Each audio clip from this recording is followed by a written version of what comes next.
Join us for a review of the Volvo XC40 plug-in hybrid. Let's go!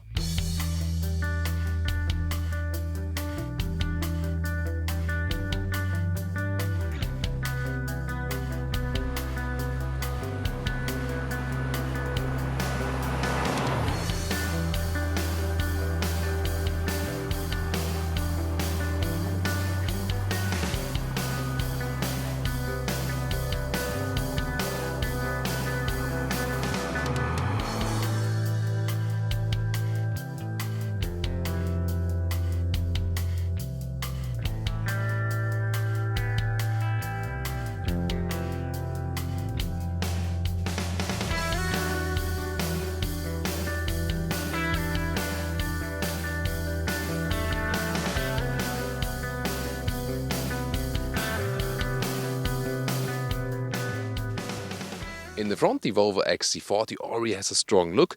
The front grille here in the Momentum and Momentum Pro trim, which that one is, comes with those vertical fins, all black. In the inscription it would be chrome. That looks a little bit more elegant, but the inscription trim is also overpriced. So this one here, Momentum or Momentum Pro, is the way to go for. Then Thor's Hammer LED signature. And full LED lamps come standard with the PHEV version here, because it's also somewhat upper trim. 4 meters 42, 14 foot 4 or 174 inches is the length of the Volvo XC40.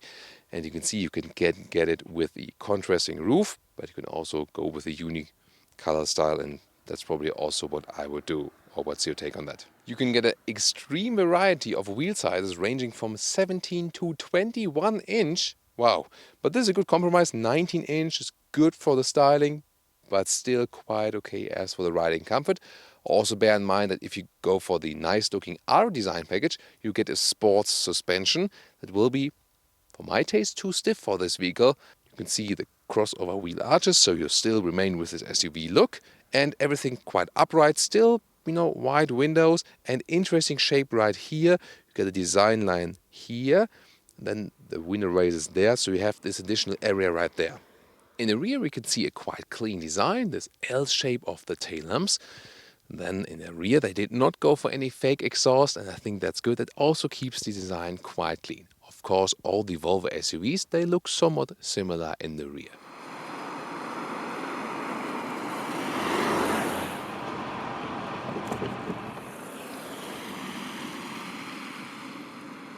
So what do we have under the hood? Yay! Hydraulic struts we have. Awesome. Well, and this one here today, the PHEV, it's made to a 1.5 liter 3-cylinder turbo petrol engine. Total system output is 262 horsepower. There's a battery which is about 10 kilowatt hours in size, and the promised range is about 40 kilometers or 25 miles, the pure electric one. But it will be lower depending on the conditions. So it's not meant to be driven all electric. It's more like that you have this support, this hybrid mode, and those electric moments, so to say. Interesting Swedish flag here. I wonder how long that one holds. So here in the left front part, near the driver door, there's the charging possibility for the cable, and it's just a 3.4 kilowatt AC charger, but again the battery is not that big, so it won't take that long. But you can also just use the household plug if you just charge it overnight, and the fuel cap will be then on the opposite side in the rear.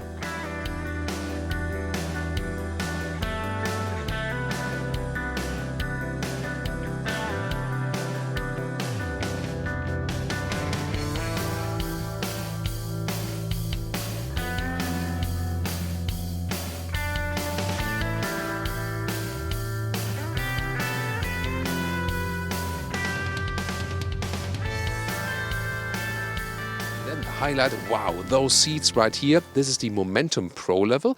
For the XC40 you can get base fabric seats, but also those extended fabric seats, let's call them that way, because they have the Scandinavian design with grey fabric on the inside, like a very high-class furniture from Sweden or Denmark. Oh, I shouldn't mention Denmark here probably. They're good in furniture, but the Swedish viewers won't like it when I mention it together with Volvo, right?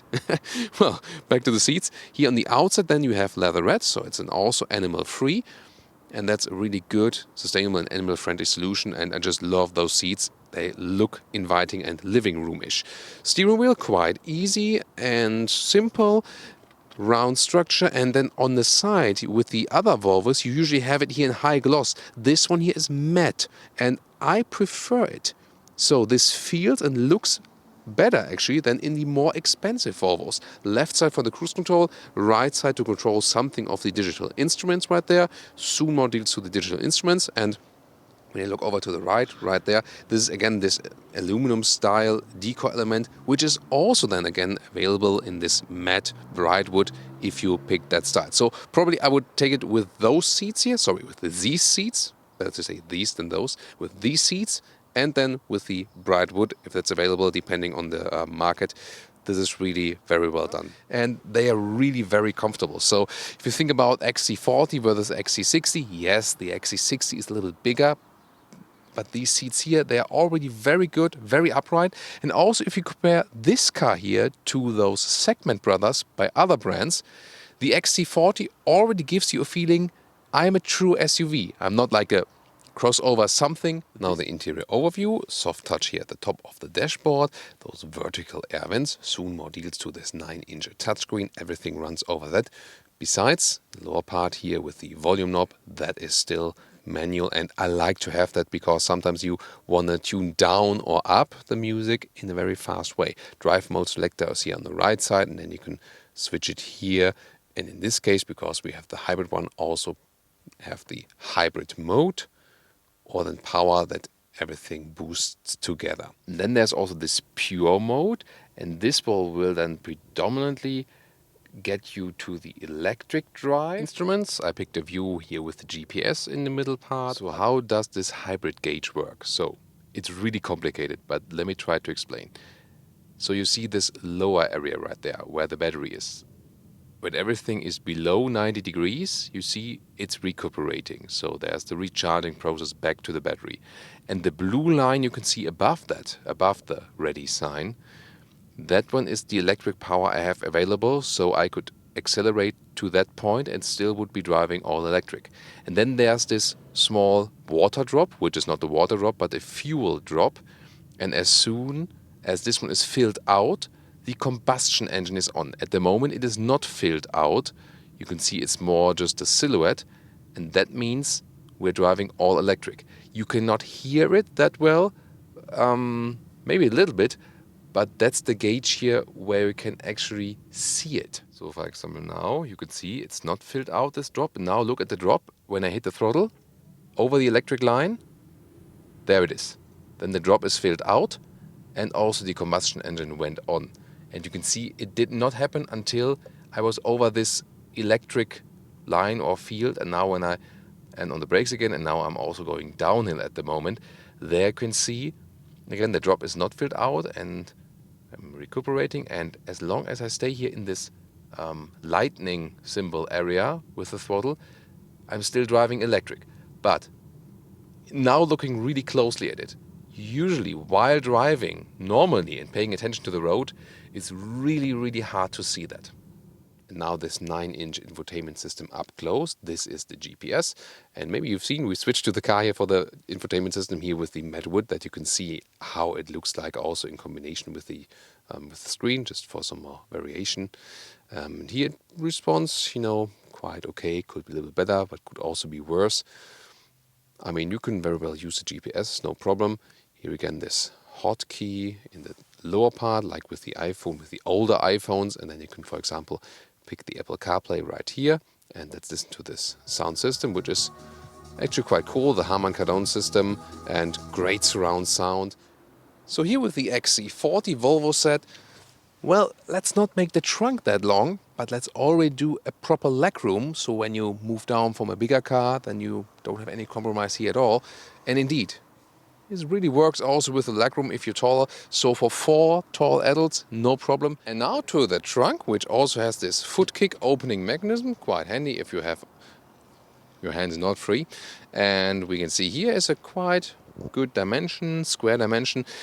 Even though there's the plug-in hybrid, we still have some space underneath right there. And that's also where I would store the cable, and not like here in this, separate bag that's available. That this can be also fixed here,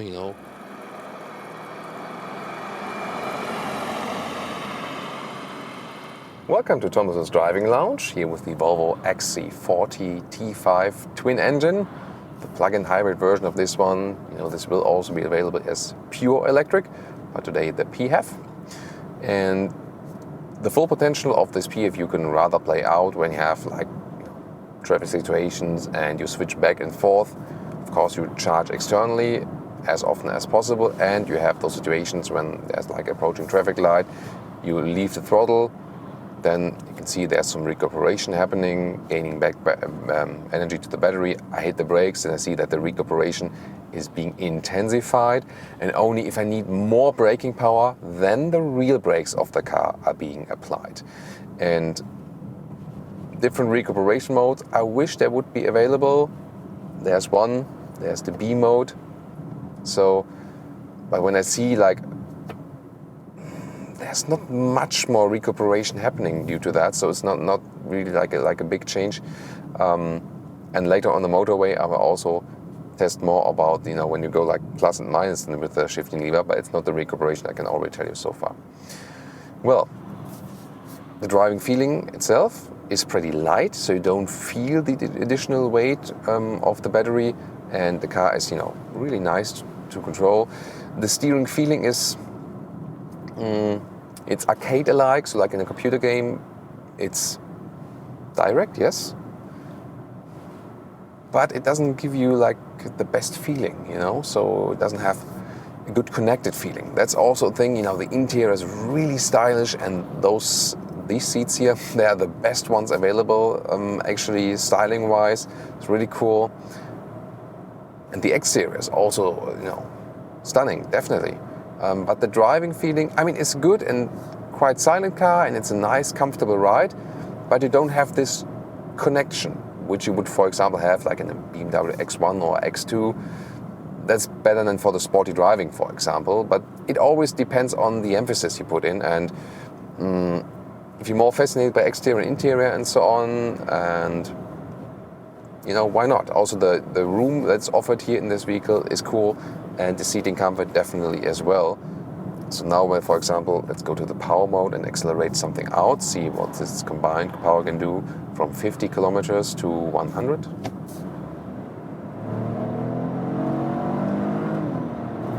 Plop, that's it. And you saw maybe the car needed a while to set in. This typical 3-cylinder sound, 1.5 liter 3-cylinder, which sounds a little bit more sonorous than the one from a 4-cylinder. Interesting as well. And just over 7 seconds, between 7 and 8 seconds is the acceleration always for this car. A little bit less than with the normal T5 without the plug-in hybrid, so slower indeed. But you see, you do have a reasonable acceleration, so you don't miss any power.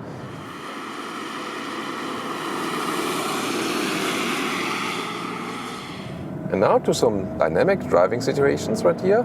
Accelerating up the hill, now the 3-cylinder is giving a little bit more sound because it's definitely working a little bit more.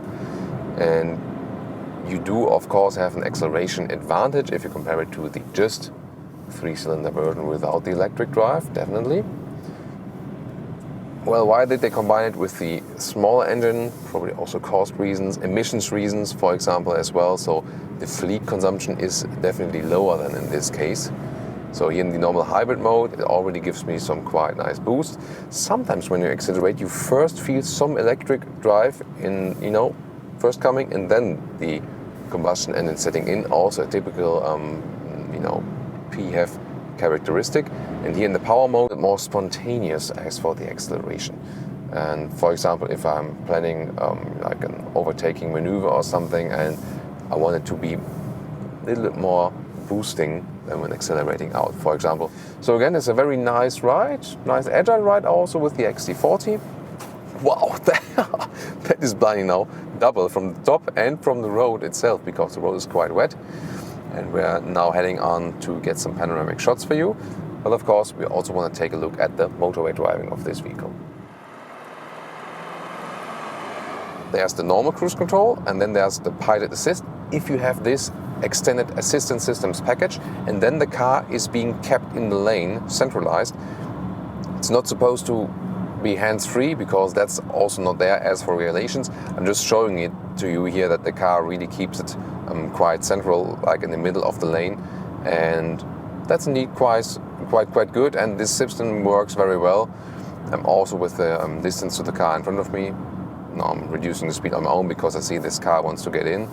But now when I set the cruise control right again, then the distance again is being kept, and it also works, for example, in traffic jam situations. And as for the hybrid, is it, any different? Of course, when you're going just on the motorway and primarily using the combustion engine, then you carry around more weight than you usually do. Yet again, when you have situations where you reduce the speed, then you can get some battery back to the battery. So that's definitely again pro and contra, and I can again watch it here. The battery is sometimes giving me a little bit of boost, sometimes now when I'm rolling or when the ACC is reducing the speed, then again I'm gaining back some energy. So the question is, are you going motorway cruise control 100, 120 or even faster without any interruption? Then probably it's a disadvantage. But when you have a lot of interruptions also on the motorway and braking and accelerating again, then again the plug-in hybrid or that you have the battery, this will then again have a good effect. And towards the end of our episode, what about the fuel economy? It's always hard to tell with plug-in hybrid vehicles because it so much depends on when did you recharge, how often did you recharge externally. So you cannot really, say 100%. What we can say is that when you're not relying on the power and rather doing like cruise control, motorway and so on, and mainly use the combustion engine with a little bit of recuperation. So that would be like the fuel economy when you don't recharge externally. Then you remain at about 8 liters on 100 kilometers, 29 mpg US, 35 mpg UK. It will get better then when you recharge, of course. Then you have also energy consumption, yes, and you also have costs at home, for example. But it will be better than in the fuel, and will be worse if you don't recharge and of course have more high speed and so on. So it really depends on the driving profile. And now to our conclusion for today with the XC40 here as the plug-in hybrid. First of all, from the exterior, it's a really cool car. It looks really strong in the front. You can have a lot of design options. Whether you like this contrast roof or not, well, that's your taste. I would rather like it, in a more subtle, uniform way. However, interior also probably the best styling in the segment here with the Momentum Pro trim level with those special fabric leatherette seats mixed with a Scandinavian furniture design. Really very lovely done. And overall also the space you have is really cool if you compare it to the XC60, for example, or also to some of the competitors of this one. The package this car is offering is actually very, very decent. Well, then about the driving, it is not so connected with driver, car and road, so there's no sporty driving feeling if you compare it to the competitors. However, Volvo internally, this one here offers quite a lot of driving fun and is already quite sporty, especially if you compare it to the bigger SUV brothers. The plug-in hybrid does only make sense when you are charging it externally, frequently, yes, and also when you have a lot of situations where you're on the brakes, gas again, and so on, when the recuperation really can be used. In most cases, it will not have a dramatic effect on the fuel economy, and in general, the Volvo engines, they consume a lot of fuel. So it is up to your driving profile if it makes sense or not. And of course, it can make sense if there are some governmental benefits in your respective country or if taxation is then better for you. For example, this will be a very big topic now in Germany. In general, about driving this one, it's a good, comfortable driving feeling, a good compromise between everything. Again, steering feeling is not that, connected. It's direct, but not in a sense naturally connected. That's maybe something this car has lacking if you compare it like to the German premium manufacturers. But other than that, and especially styling-wise and what you have on the interior, this can only keep up and is really now, in some aspect, top of the segment. So really interesting car. Pricing point, again, this will be about the taxation because it is a very expensive one, yes. Especially if you go for that inscription trim level, I would strongly advise against that. That's a bad price performance then. Here the Momentum or Momentum Pro, that's then the trim levels to go for. So thank you so much for tuning in today. Hope you enjoyed it together here with us and tune in next time.